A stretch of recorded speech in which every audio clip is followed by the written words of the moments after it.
Mensaje. Todos sabemos que AMLO es el mejor presidente que ha tenido México.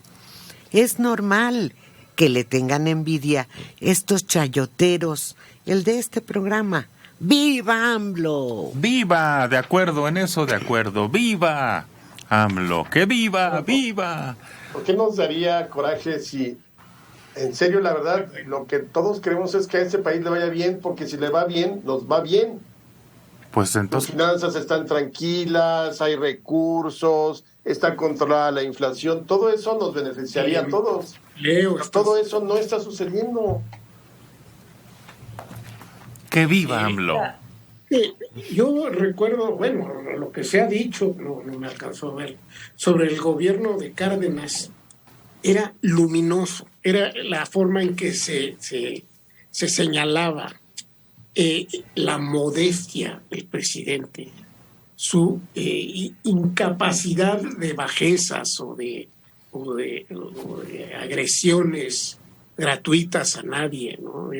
Nadie más ajeno al odio que Lázaro Cárdenas. Y claro que hubo gente que lo odiaba, hubo poderes enormes que se opusieron y trataron de sabotear su programa, pero él se basaba no en los pobres, en los trabajadores. Eso es su importancia.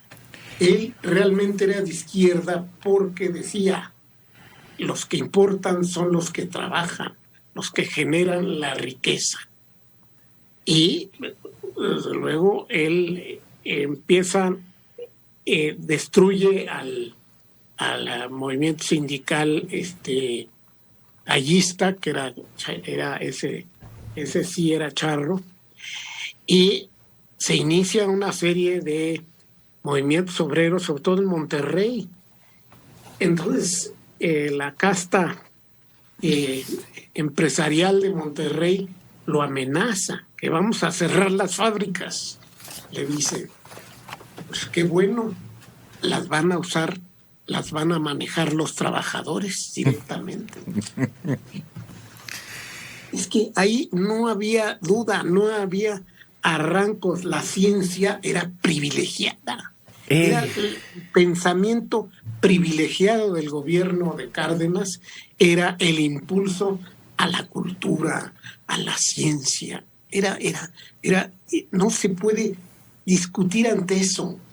No había absolutamente nadie que dijera: bueno, eso está mal. No, se quedaban callados. ¿Por qué? Porque era ostensible el grado de capacidad de movilización y de creación que tenía el gobierno cardenista. Ahí no había chayoteros en el sentido de que la prensa, pues sí, no le caía bien, pero no había qué decirle, porque no había ocasión para decirle: hizo esta tontería, dijo esta. No hacía tonterías. Era claro, directo. No trataba de ser chistosito. Eso es la maravilla que fue el gobierno cardenista. Mira, Mario, me platican mis parientes que sí les tocó, que la gente que se acercaba a pedirle no les daba nada más porque sí. Oiga, señor, no tengo para comer. Ahí está una tierra, trabájela. Oiga, mis hijos están, pues, sufriendo carencias. Beca, vámonos a estudiar.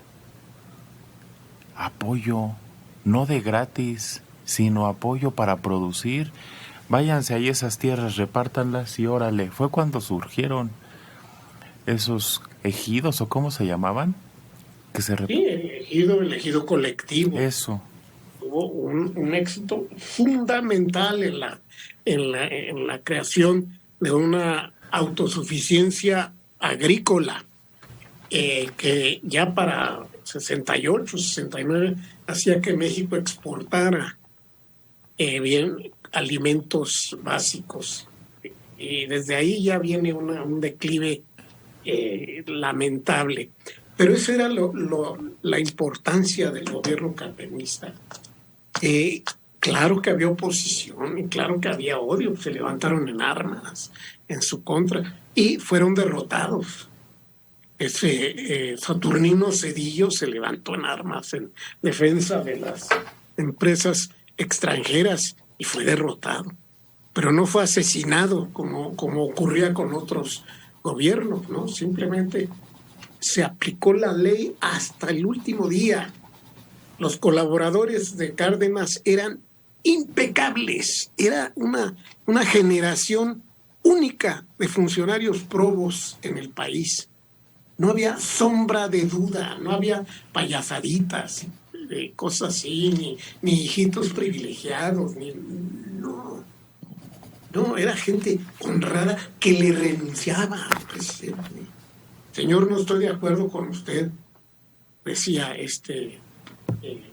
2 o 3 que le renunciaron, porque no estaban de acuerdo.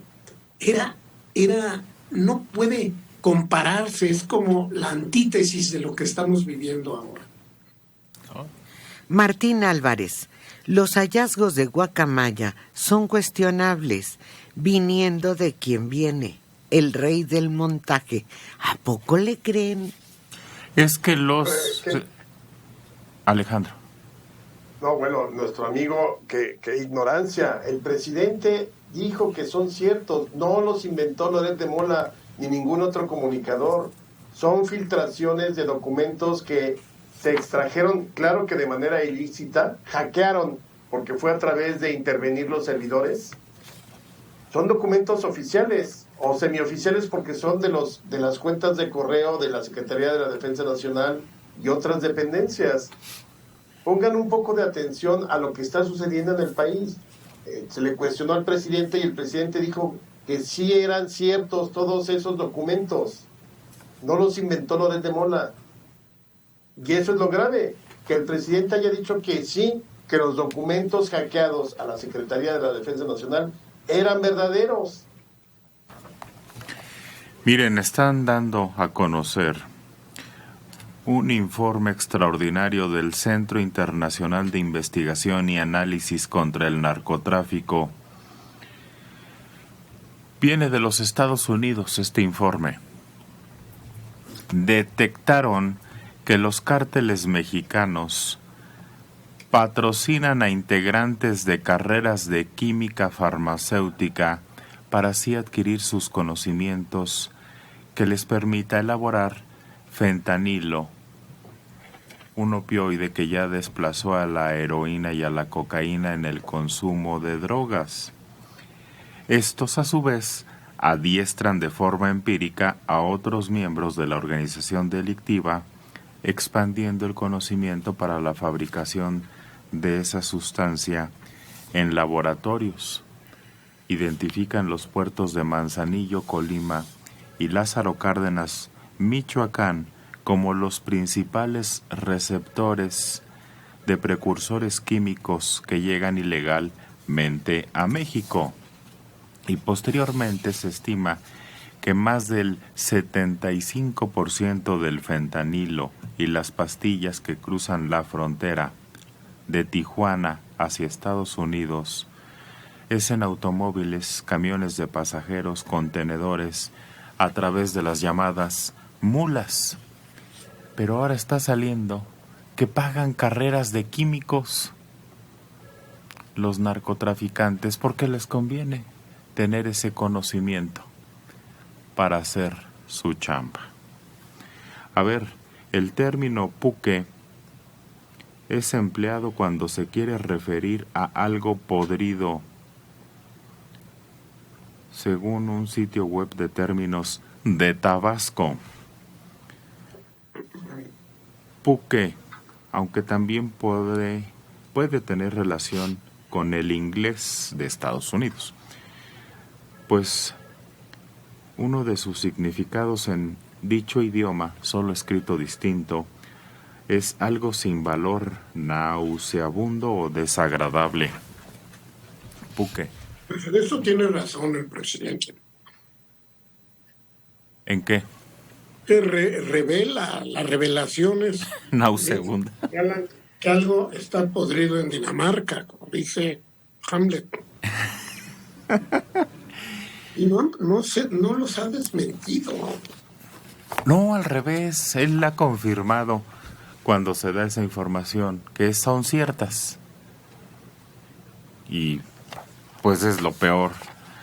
A ver, por cierto que ayer fueron a dar un informe la mera de seguridad, Rosa Isela Rodríguez.